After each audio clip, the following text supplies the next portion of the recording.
பிரபல சமையல் கலைஞர் மாதம்பட்டி ரங்கராஜுக்கு மரபணு பரிசோதனை நடத்த அனுமதி அளித்து சென்னை உயர்நீதிமன்றம் உத்தரவிட்டுள்ளது. திருமணம் செய்து ஏமாற்றிவிட்டதாக மாதம்பட்டி ரங்கராஜுக்கு எதிராக புகார் கூறியிருந்த ஆடை வடிவமைப்பாளர் ஜாய் கிறிசில்டா தனது குழந்தையின் தந்தை மாதம்பட்டி ரங்கராஜ் என நிரூபிக்க அவருக்கு மரபணு சோதனை நடத்த வேண்டும் என கூறியிருந்தார். மரபணு சோதனைக்கு தயார் என மாதம்பட்டி ரங்கராஜ் தரப்பிலும் தெரிவிக்கப்பட்டது.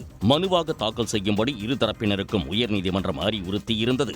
இந்த வழக்கு நீதிபதி செந்தில்குமார் ராமமூர்த்தி முன் விசாரணைக்கு வந்தபோது இரு தரப்பிலும் மரபணு பரிசோதனை நடத்த அனுமதி கோரி மனு தாக்கல் செய்யப்பட்டது. மனுவை ஏற்றுக்கொண்ட நீதிபதி மாதம்பட்டி ரங்கராஜுக்கு மரபணு பரிசோதனை நடத்த அனுமதி அளித்து உத்தரவிட்டார். ராஜீவ்காந்தி மருத்துவமனையில் உள்ள தடயவியல் துறையையும் ஆய்வகத்தையும் தொடர்பு கொண்டு மாதம்பட்டி ரங்கராஜுக்கு மரபணு பரிசோதனை நடத்துவதற்கு தேவையான நடவடிக்கைகளை எடுப்பதற்காக வழக்கறிஞர் ஆணையரை நியமித்து நீதிபதி உத்தரவிட்டுள்ளார். மரபணு பரிசோதனை அறிக்கையை பெற்று அதனை மத்தியஸ்தரிடம் அளிக்க வழக்கறிஞர் ஆணையருக்கு உத்தரவிட்ட நீதிபதி விசாரணையை வரும் 30ஆம் தேதிக்கு தள்ளி வைத்தார்.